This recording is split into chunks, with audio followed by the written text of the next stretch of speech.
Welcome to our 2012 Charlotte 49ers softball preview show. Ryan Rose with you, and we've got the head coach, Aimee DeVos, back for season number 18 at the helm of the program. And we have just one senior this year, Lorena Vela, but she's an important one, and we're going to get to that in 1 second. Coach, let's talk about this season coming up for 2012. You have the fall. The spring sports, I think, have a little bit of advantage where you get to kind of test yourselves in the fall, play a few other teams, but get a sense of what you've got coming back. You've got a lot of freshmen on this team, and you've lost quite a bit as far as upper-class leadership. Pitching-wise, over the last several years, you've graduated some pretty stout pitchers. What do you feel like you have coming this spring to this program? Well, I think, like you mentioned, the freshman class is a big one.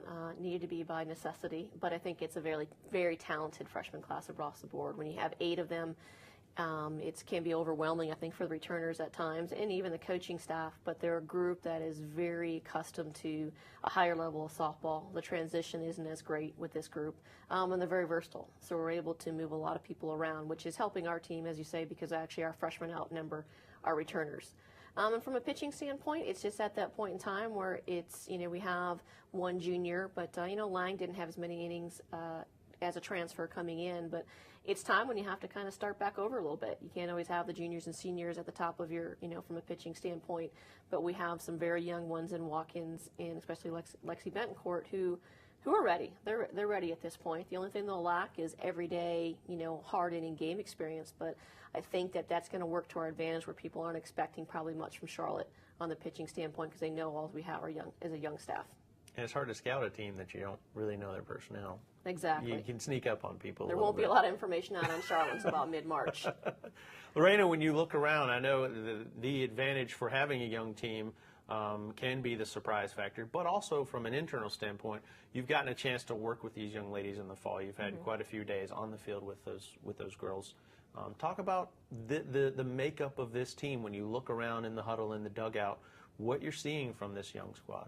Well, like I said, you couldn't ask for a better group of freshmen. They don't know. We had to teach them how to kind of get accustomed to what coach likes and what they need to do as a freshman group, but they've shown us a lot the past fall. You've got a pretty tough schedule. I was going through it the other day. A nice mix of teams from around this region. When you talk about non-conference, you've got Delaware, App State, South Carolina, North Carolina State, Chapel Hill. A good little mix, and it's fairly well spread out. Not to mention the fact that you're hosting tournaments on the second and third weekends of play. So early on, you're going to get a sense of who you are pretty quickly. What do you expect out of this young group, and kind of think ahead to what you're throwing them into early on your schedule?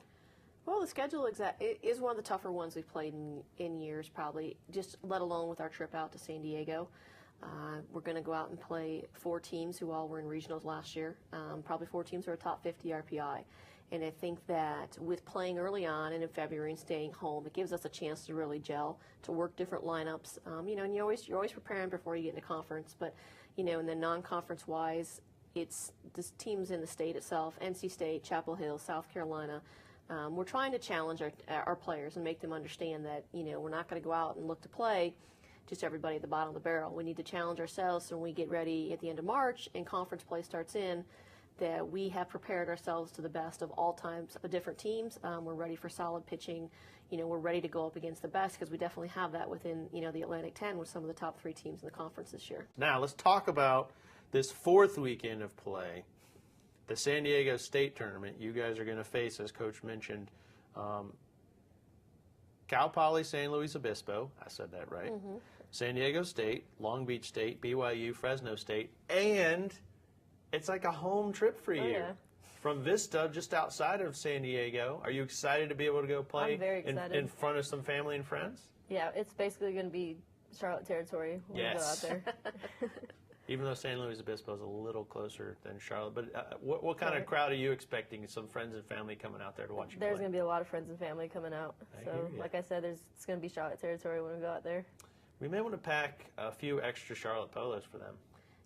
Lorena's family actually is well groomed. They tend to visit the bookstore pretty Over heavily. the years, Yes. they've accumulated the So between gear. Lorena's family and the rest of our Southern Cal contingency on the team, I think they'll be very well represented. But that's, a chance for her parents not have to get on. We'll get on the flight this time and bring it to them. So it'll be right in hometown. Make sure we take a flip cam on that trip. I want your friends and family to let their voices be heard at some of those home games, at some of those games in that tournament. Now we transition into conference.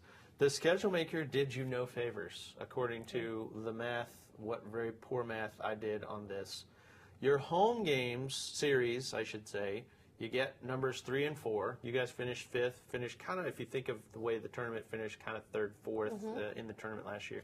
You get 3 and 4 at home from last year. Now this is last year, but the top 2 teams from last year you have to go visit.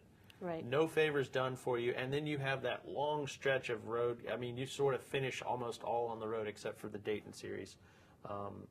What is that? When you look at that? I know you want to take it just a chunk at a time, but just taking it in as a whole. Wow. Yeah, we've noticed that. And playing at UMass and playing at Fordham.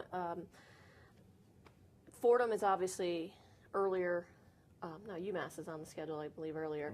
So that gives you a chance to get in there. But it's the schedule in the A-10. We would like to see some variety put into that. We're heading towards that. We're going to see a different direction. But difficulties lie within that. We're going to go up on both those opponent weekends and be their only opponent. We don't have a travel partner.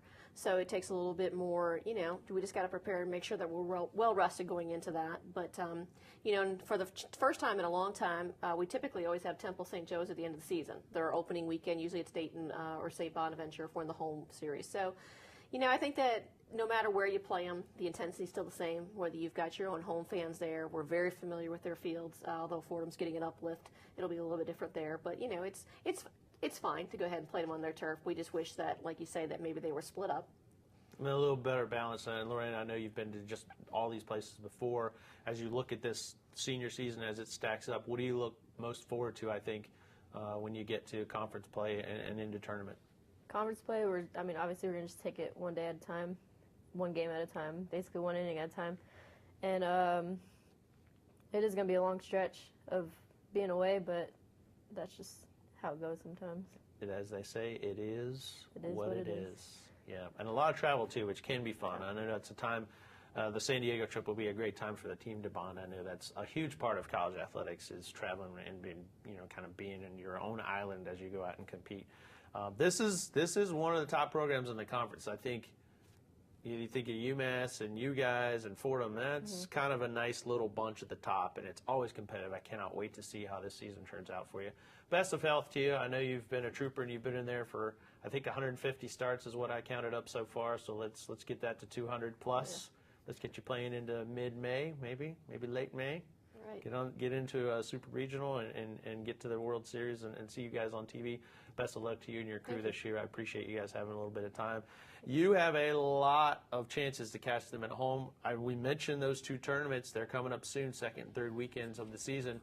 But a nice smattering of home games throughout the course of the season, and a beautiful facility to play in. It has really become a nice spot to watch some college softball. Head on down and catch these ladies. You can check out that schedule at www.charlotte49ers.com. Thanks again, Coach Aimee DeVos and our senior Lorena Vela. Good luck to you guys this season. Go Niners, and we'll see you down there at the softball complex.